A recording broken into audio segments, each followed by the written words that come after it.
야담과 옛날 이야기 가득한 백세야담. 정말 재밌어요. 저처럼 구독과 좋아요 잊지 말고 꼭 눌러주세요. 한양의 어느 고을, 이조판서로 명성을 떨치고 있는 서관석이라는 남자가 있었습니다. 서관석은 남다른 관상법으로 조정의 인사권을 주름잡았지요. 이판대감, 이번에 저를 2조 참판으로 임명만 해주시면 정말 죽을 때까지 충성하게 싸웁니다. 이 사람아. 자네는 아주 배신을 잘할 관상이야. 그러니 죽었다 깨어나도 참판은 될 수가 없지. 이판대감, 이번에 제 아들내미 형주 자리에 어디 앉힐 곳이 없겠사옵니까? 아무쪼록 꼭 좀 살펴주시면 이 은혜 평생 잊지 않겠사옵니다. 자네 아들내미는 간통을 저지를 관상이라네. 그런 사람이 형조에 있으면 나라의 기강이 어떻게 되겠나? 신기하게도 서관석의 관상법은 늘 적중하였습니다. 그 사람의 용모만으로 어떤 제목이 될지 척척 맞히는 것이었지요. 그러니 조정에서는 서관석의 얼굴을 똑바로 보기가 무섭다는 말이 나돌 정도였답니다. 그러던 어느 날, 서관석이 모처럼 부인과 함께 저작거리를 찾았습니다. 부인에게 줄 선물을 살피던 중 우연히 상인들의 대화를 엿들었지요. 그 점쟁이가 그렇게 용하다면서요? 말도 마. 정말 귀신처럼 마치더라고. 예전에는 관상가로 유명했다는데 누구 말로는 조정 대신들도 몰래 그 점쟁이를 찾는다고 하네. 서관석은 비웃었습니다. 그동안 관상법으로 조정의 인재들을 주무른 사람이었으니까요. 관상가로 이름을 떨친 점쟁이라. 보아하니 사람 여러 구워 삶은 모양인데 어떤 요물인지 내가 한번 봐야겠구나. 점쟁이는 젊은 여인이었습니다. 피부는 백옥처럼 고왔지만 그 표정만은 신기가 있는 사람처럼 냉철해 보였지요. 관록이 있는 서관석은 피식하고 웃음이 나왔습니다. 역시 신출내기구먼. 그렇게 눈에 힘준다고 내가 무서워할까 보냐? 역시 소문은 믿을 것이 못 된다니까. 그렇게 속으로 비웃은 서관석은 기선부터 제압하려고 하였지요. 그래. 자네가 그렇게 용하다는 점쟁인가? 어디 내 관상이 어떤지 말해보겠나. 내가 한때 관상법으로 세상을 주무른 사람이니 긴장 좀 해야 할 것이야. 똑바로 한번 보라고. 그런데 점쟁이가 희죽하고 웃는 것이 아니겠어요. 그동안 다른 사람의 관상만 봤지 본인의 관상에 대해서는 전혀 모르고 있었구먼. 무엇이라? 그것이 무슨 말이더냐? 내가 니놈의 관상에 대해서 말해줄까? 너는 암행어사에게 잡혀갈 운명이야. 그것이 니놈의 관상이다, 이놈아. 서관석은 기겁하고 말았습니다. 뜬금없이 암행어사에게 잡혀갈 운명이라니 서관석은 불같이 화를 냈지요. 이것이 완전히 미쳐버렸구나. 두고 봐라. 조만간 이 굿땅을 모두 불태울 테니까. 그렇게 굿땅을 나온 서관석은 한동안 진정할 수가 없었습니다. 천하디 천한 것이 어딜 감히 입을 놀리는 것이야. 하지만 집으로 돌아온 서관석은 점쟁이가 한 말이 계속 마음에 걸렸습니다. 암행어사에게 잡혀간다니. 말도 안 된다고 생각했는데 왜 이렇게 불안한 걸까? 서관석은 거울로 자신의 얼굴을 천천히 뜯어보았지만 점쟁이가 말한 관상은 보이지 않았습니다. 그러면 그렇지. 내가 왜 그런 미친 것의 말에 신경을 쓰고 있는 것이냐? 정신 차려야지. 다음 날 아침 서관석은 좌의정과 우의정을 만나기 위해 가마 위에 올랐습니다. 조정의 인재를 주름잡고 있던 서관석은 정승들까지 좌지우지하고 있었습니다. 임금은 그런 서관석을 늘 예의주시하고 있었지요. 그렇게 길을 가던 중 갑자기 서관석의 가마를 가로막는 사내가 있었습니다. 서관석이 보아하니 웬 허름한 옷차림의 선비였습니다. 대감마님, 부디 이 부족한 놈에게 먹을 것 하나라도 남겨주십시오. 서관석은 그저 가난한 선비로 여기고 한숨만 쉬고 있었습니다. 그런데 그때 서관석의 눈이 번뜩였습니다. 선비의 관상에 암행어사라고 적혀 있는 것이었습니다. 서관석은 바로 가마에서 내려서 선비에게 다가갔습니다. 자네 이름이 무엇인가? 제 이름은 박수호라고 하옵니다, 대감마님. 박수호라. 어디서 들어본 것 같은데. 그런데 선비가 어찌 이렇게 동냥을 한단 말인가? 수호의 집안은 몰락한 양반가였습니다. 책 한 권도 살 수 없을 정도로 가난하여 늘 굶주리고 있었지요. 그거 참 안 됐구먼. 선비 체면에 이렇게 먹을 것을 구하러 다니고. 그러지 말고 어여 나와 함께 가세나. 서관석은 좌의정을 만나는 일은 제쳐두고 수호를 집으로 들였습니다. 집으로 들이는 중에도 수호의 관상을 유심히 살폈지요. 얼마 지나지 않아 수호 앞에 진수성찬이 나왔습니다. 수호는 주저하지 않고 허겁지겁 밥과 반찬들을 입안에 넣었습니다. 이렇게 허약한 놈에게 암행어사의 관상이 보인다니. 내가 요즘 나이가 들어서 총기가 떨어진 겐가. 식사를 모두 마친 수호는 서관석 앞에 넙죽 엎드렸습니다. 부끄럽고 황송하여 얼굴을 들 수가 없사옵니다, 대감마님. 이 은혜는 평생 잊지 않겠사옵니다. 그러지 말고 고개를 드시게. 정말 고개를 들어도 되겠사옵니까? 소인이 여전히 부끄러워 고개를 들 수가 없사옵니다. 수호는 서러움에 복받쳐 울음을 터뜨렸습니다. 하지만 서관석은 수호의 그런 마음에는 관심이 없었지요. 오로지 수호의 관상에만 관심이 있었습니다. 괜찮으니 어서 고개를 드시게. 고개를 들어야 나와 이야기를 나눌 수 있지 않겠나. 그렇게 수호는 천천히 고개를 들었습니다. 서관석은 깜짝 놀라 뒤로 주춤 물러서고 말았습니다. 정말 암행어사의 관상이 보이는구나. 밥을 먹고 기운을 차리니 관상이 더 뚜렷해졌다. 이렇게 억센 관상은 처음이로다. 이렇게 보잘것없는 놈이 진짜 암행어사가 된단 말인가. 정말 그 점쟁이 말대로 된단 말인가. 수호는 눈물을 훔치며 천천히 입을 열었습니다. 대감마님에게 충성을 다하겠사옵니다. 오늘부터 몸종이라도 되겠사옵니다. 말씀만 하시옵소서, 대감마님. 옳지 그래. 몸종으로 두고 암행어사가 되지 못하도록 통제하면 되겠구나. 그렇게 수호는 서관석의 몸종이 됐습니다. 다른 몸종들은 그런 수호가 안타까웠지요. 특히 여종 최윤서는 수호만 보면 절로 한숨이 나왔습니다. 보아하니 선비신 것 같은데 어쩌다 저렇게 몸종이 되셨을까? 수호는 장작도 제대로 패지 못했습니다.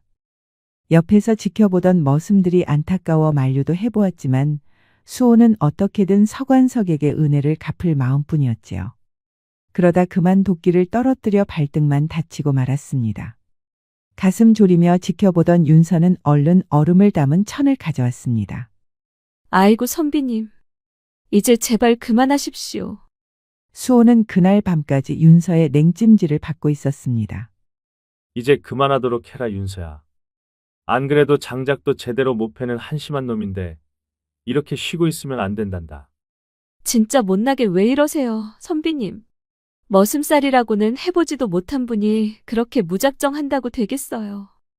듣고 있던 수호는 웃음이 터지고 말았습니다. 날 선비님이라고 불러주는 건 윤서밖에 없구나. 정말 고맙다.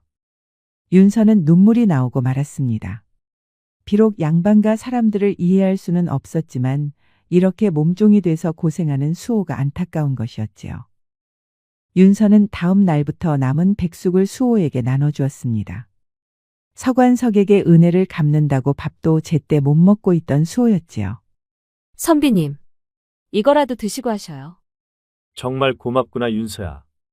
너밖에 없구나. 수호는 윤서가 주는 백숙 덕분에 간신히 기력을 지탱하고 있었습니다. 서관석이 일부러 수호에게 먹을 것을 주지 않고 있었지요. 저놈이 조금이라도 건강하면 책을 읽으려 들겠지. 계속 허약한 놈으로 둬야 한다. 서관석이 그렇게 몹쓸 생각을 하고 있었지만 윤서가 몰래 백숙을 주고 있다는 것은 차마 눈치채지 못하였습니다. 안 그래도 머슴들이 차츰 수호를 무시하고 있었으니까요.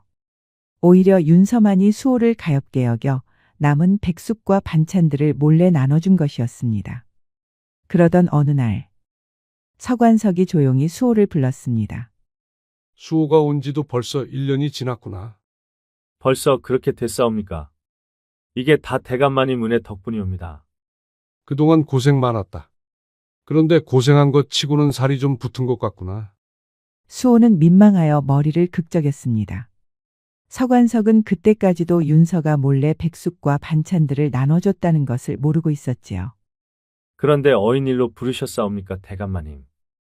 서관석은 기분 좋은 미소를 짓더니 이렇게 말했습니다. 그동안 정말 고생 많았다. 선비 신분인 너를 몸종으로 대하면서 많이 안타까웠단다. 이제 너에게도 보금자리를 마련해줘야겠지. 내가 잘 아는 직원에게 부탁해서 명당 자리 하나 봐뒀느니라. 그곳에 작은 별채 하나 지었으니 농사라도 지으면서 살도록 해라. 그동안 머슴살이 하면서 농사 짓는 법은 충분히 배웠을 거 아니냐. 수호는 감격하여 입을 다물지 못했습니다. 큰절을 올리고서야 몸종으로 고생했던 일이 주마등처럼 스쳐 지나갔지요. 서관석은 그간 수호에게 따스한 말 한마디 해주지 않았습니다. 결국 이렇게 큰 보답을 주기 위해 기다렸던 것일까요? 수호는 서관석의 은혜에 눈물이 멈추지 않았습니다. 정말 황송하옵니다, 대감마님. 이 은혜를 어찌 다 갚을 수 있겠사옵니까? 서관석은 흐뭇한 미소를 지으며 고개를 끄덕였습니다. 밖에서 듣고 있던 몸종들도 깜짝 놀랄 소식이었지요. 그저 작은 별채이니라. 농사 지으면서 행복하게 살도록 하거라. 그날 밤 수호는 별채에 독립하여 살 것을 생각하니 잠이 오지 않았습니다. 마냥 웃음만 나왔지요. 그런데 그때 문 밖에서 조용히 속삭이는 소리가 들렸습니다. 윤서가 온 것이었습니다. 말씀 들었습니다, 선비님. 우리 대감마님한테 그런 성정이 있으셨다니 저 또한 정말 놀랐습니다. 대감마님 잘 부탁한다, 윤서야. 농사 열심히 지어서 우리 대감마님 은혜를 꼭 갚을게야. 그런데 윤서의 얼굴이 빨갛게 달아올랐습니다. 수호는 별채의 생각에 윤서의 얼굴도 제대로 보지 못하였지요. 제가 소중히 아끼는 부시입니다. 쌈지 안에 넣어드렸으니 가져가셔요. 부시라고 하였느냐? 불이 일어나게 하는 부시를 말하는 것이냐? 그렇습니다, 선비님. 제가 어릴 적에 갈 곳 없던 시절이 있었습니다. 동굴 안에서 자는데 너무 추워서 얼어 죽을 것만 같았지요. 그때 제 눈에 들어온 게 바로 이 부시입니다. 햇살을 받으면서 초롱초롱 빛이 났습니다. 제 눈에 아름답게 보였던 이 부시로 불을 내서 겨우 살아났지요. 그럼 이 부시는 너에게는 생명의 은인이 아니더냐? 이런 소중한 것을 왜 나에게 주느냐? 선비님을 보니 이 부시가 생각이 났습니다. 어떻게든 살려고 발버둥 쳤던 시절이 떠올랐는데 이 부시가 머릿속에서 떠나지 않았습니다. 선비님에게도 이 부시가 복을 가져다 줄 것입니다. 이렇게 소중한 것을 받아도 되는 것이냐? 선비님을 이제 볼 수 없으니 드리는 것입니다. 그제야 수호는 윤서가 수줍게 웃고 있다는 것을 알 수 있었습니다. 그동안 머슴살이를 하느라 여인과의 정은 생각할 틈이 없었지요. 수호는 지금이라도 윤서를 안고 싶었습니다. 여인의 온기를 느껴본 적이 언제였는지 가물가물하였지요. 정말 고맙구나, 윤서야. 이 부시는 내가 꼭 간직하고 있으마. 수호가 손을 잡아주니 윤서의 얼굴이 더 빨갛게 달아올랐습니다. 그렇게 두 사람은 끌어안고 서로의 정을 확인하였지요. 내 처지가 이러니 더는 너를 안을 수가 없구나. 나를 용서하렴. 아닙니다, 선비님. 우리 대감마님 은혜 갚을 때가 되면 꼭 찾아오셔요. 기다리고 있겠습니다. 꼭 올 것이다. 그러니 기다리고 있거라, 윤서야. 다음 날 아침 수호는 서관석이 일러준 강원도의 명당 자리로 향했습니다. 서관석에게 은혜를 갚아야 할 날을 생각하니 어깨가 무거웠지요. 하지만 윤서와 다시 만날 것만 생각하면 발걸음은 그 어느 때보다 가벼웠습니다. 도착한 수호는 주위를 두리번거렸습니다. 아무리 둘러봐도 별채로 보이는 집은 보이지 않았지요. 게다가 명당이라고 하기에도 땅이 너무 황폐해 보였습니다. 그런데 그때 뒤에서 웬 험상궂은 왈자패가 다가왔습니다. 어이, 거기. 보아하니 가진 돈 좀 있어 보이는데 우리한테 좀 나눠주면 안 되겠는가? 수호는 잔뜩 겁이 났습니다. 땅이 너무 황폐하고 주변이 너무 고요했습니다. 누가 기절해서 쓰러져도 구할 사람이 없는 것이었습니다. 미천이라고는 백냥뿐이요. 이거라도 가져가시오. 수호는 주머니에 든 100냥을 꺼냈습니다. 서관석이 미천으로 준 돈이었지요. 이게 뭐야? 겨우 가진 게 이것밖에 없어. 이게 우리를 무슨 바보로 하나? 거기 보자기하고 소매에 든 것까지 다 내놔. 정말 그것이 전부요. 이 안에는 옷가지뿐이요. 그런데 수호는 뭔가 이상했습니다. 이렇게 아무도 없는 황폐한 땅에 왈자패가 나타난 게 이상한 것이었지요. 그때 왈자패가 갑자기 무섭게 달려드는 것이었습니다. 수호를 해치려는 것이었지요.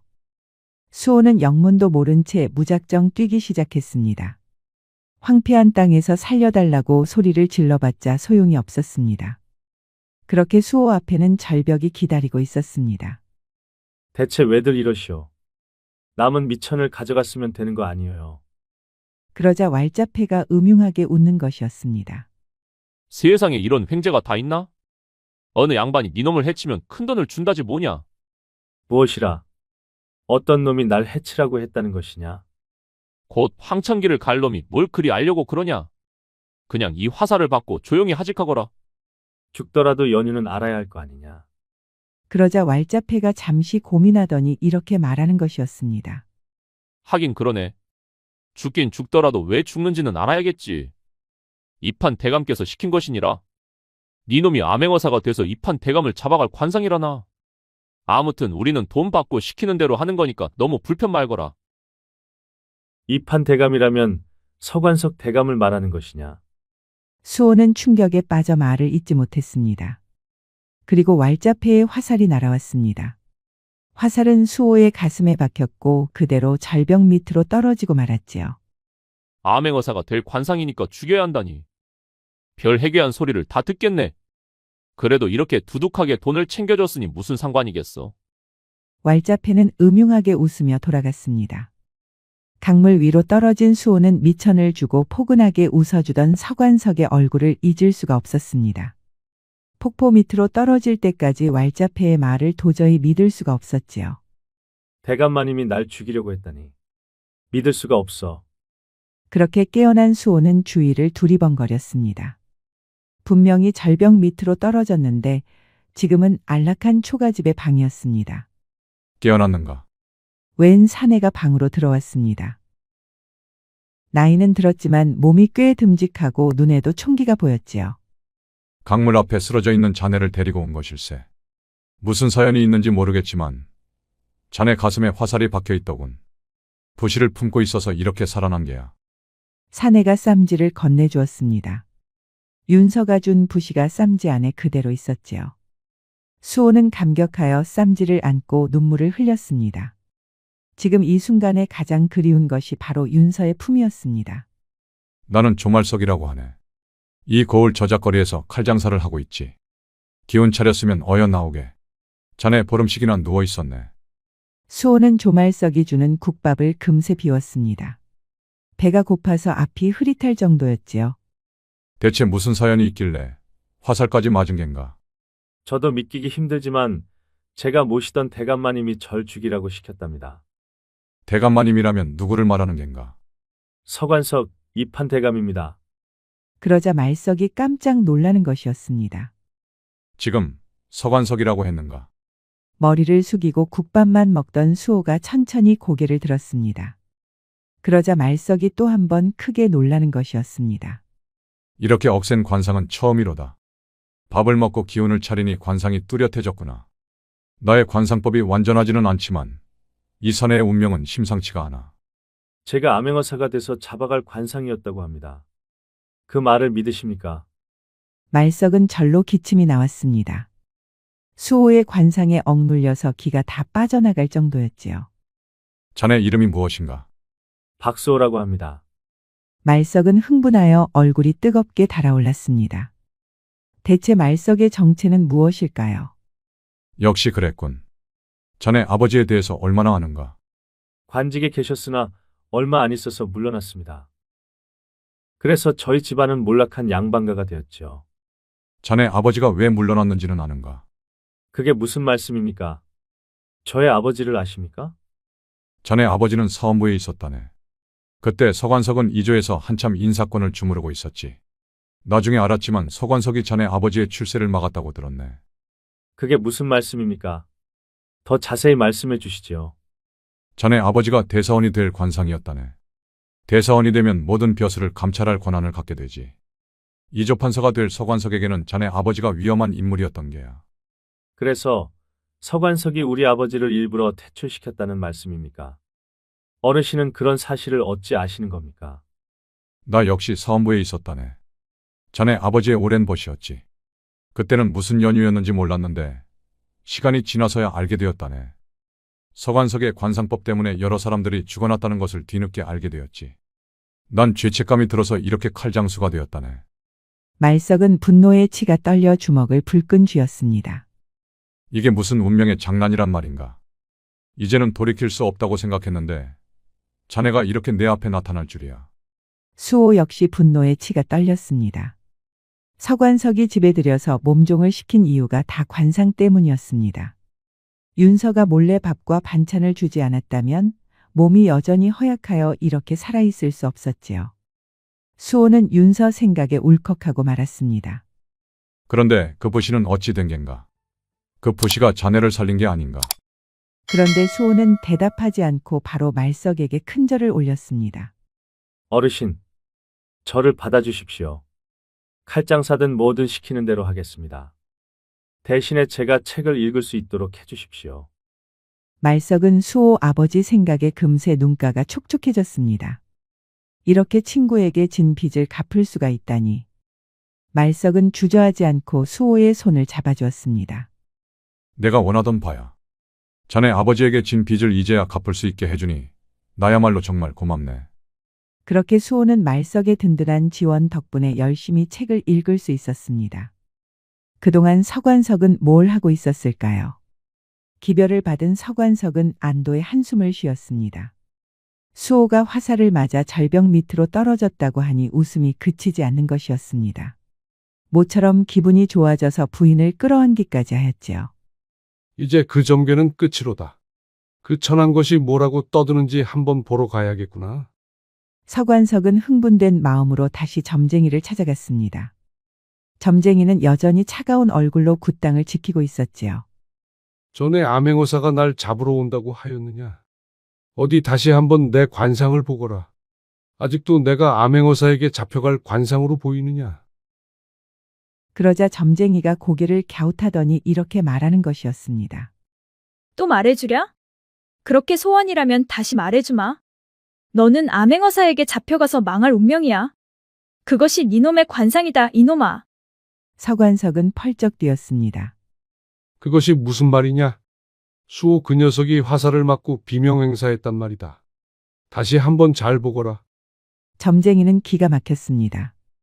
사람을 죽여놓고 다시 관상을 보러 온 서관석이 한심해 보였지요.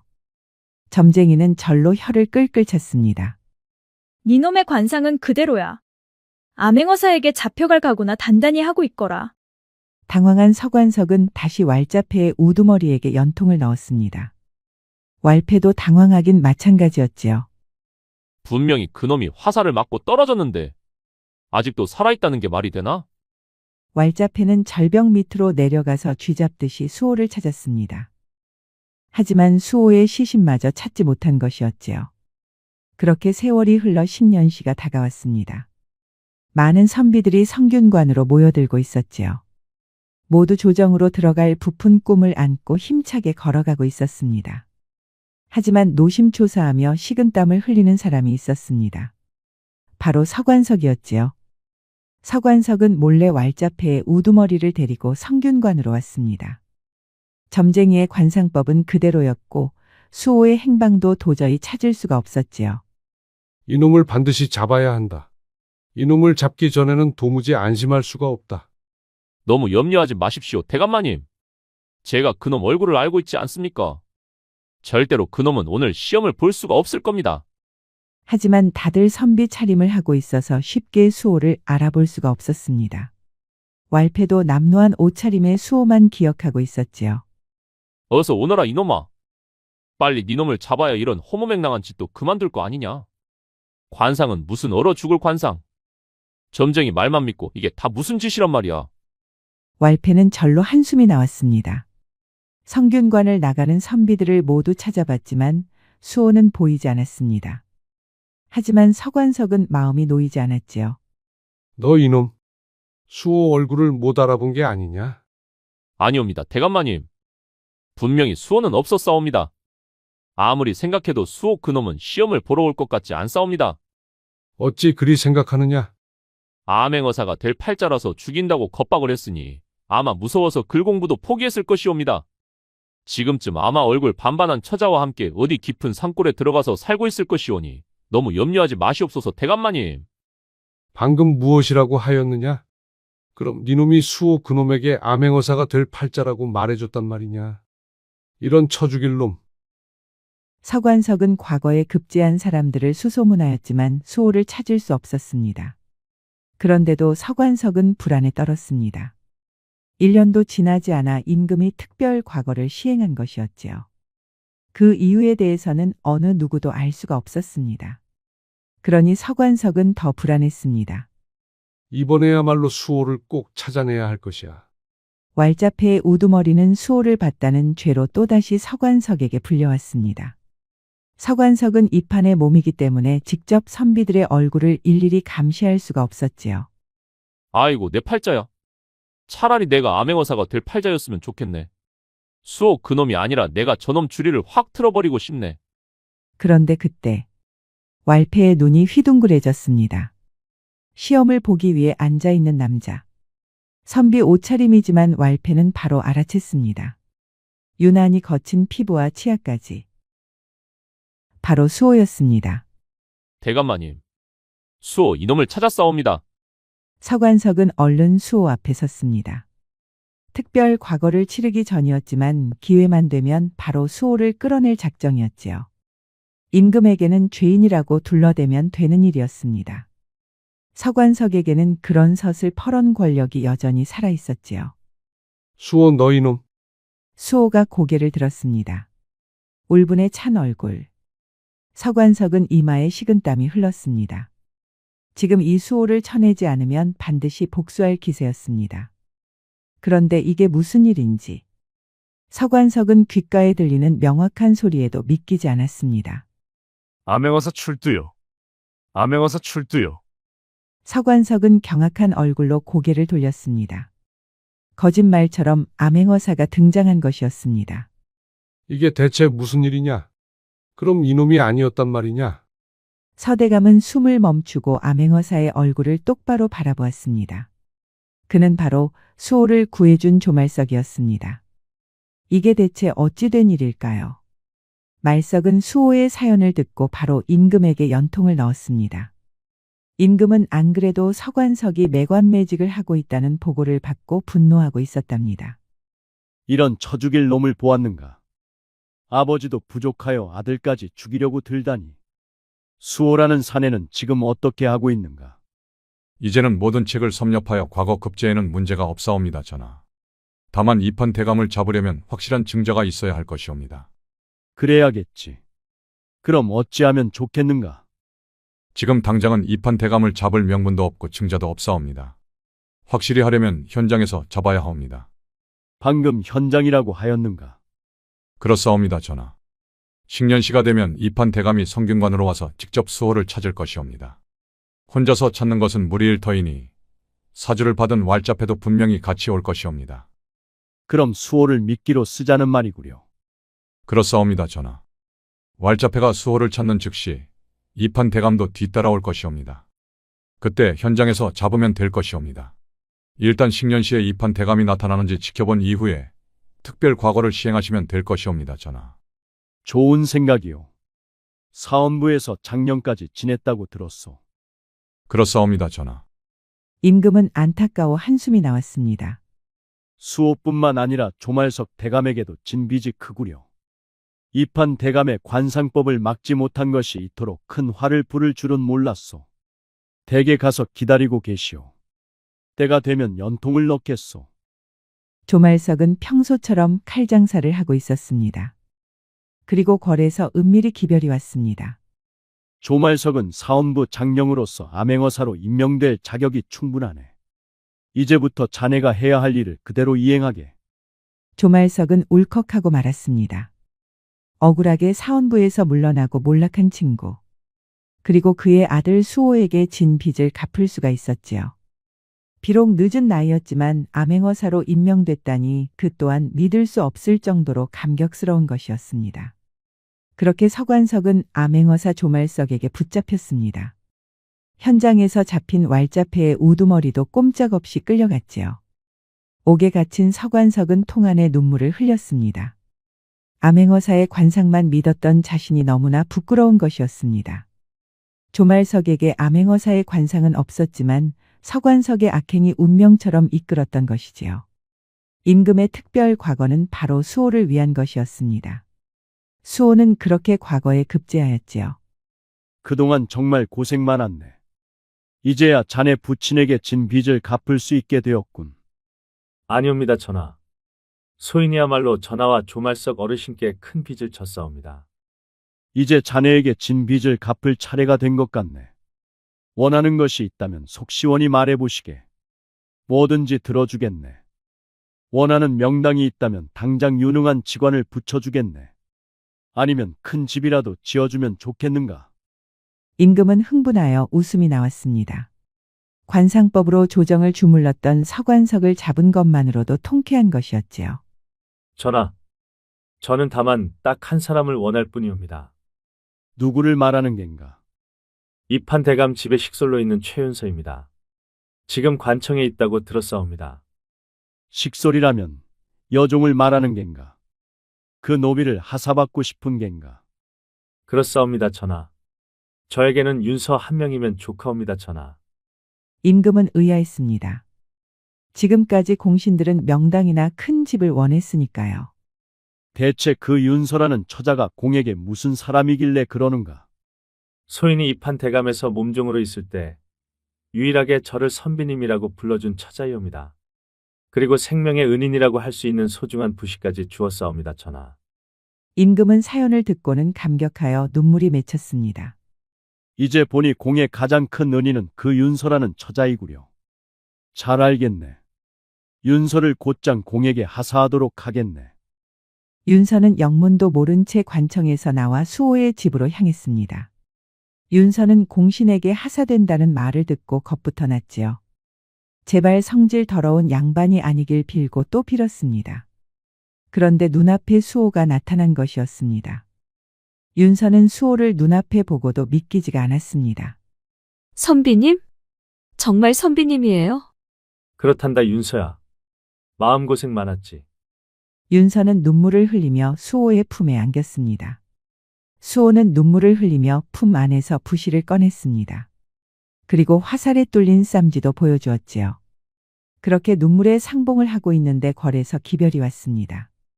수호에게 명당 자리를 주고 윤서의 종문서를 태운다는 내용이었지요. 그렇게 윤서는 양민이 되었고 수호는 아버지의 뒤를 이어 사원부의 대사원이 되었습니다. 대사원이 되기 전 수호는 임금의 특별 지시를 받아 암행어사에 임명되었습니다. 뇌물을 받고 밤마다 기생들을 불러서 흥청망청하는 고을 사또를 잡으라는 특명을 받은 것이었지요. 아버지, 이 아들이 아버지의 못다한 꿈을 이뤄냈습니다. 부디 하늘에서 푹 쉬소서. 화복무문이라고 하였습니다. 화복은 운명적인 것이 아니라 사람이 선한 일을 하거나 악한 일을 함에 따라서 각기 받는다는 뜻이지요. 지금까지 백세야담을 시청해 주셔서 감사합니다. 백세야담 많이 사랑해 주세요. 구독과 좋아요, 알림 설정도 잊지 마시고 꼭 눌러주세요. 애정이 담긴 댓글도 많이 부탁드립니다. 야담과 옛날 이야기 가득한 백세야담 어떠셨나요? 앞으로도 재밌고 감동적인 이야기가 가득하니 많이 기대해주세요. 기대해주세요. 기대해주세요.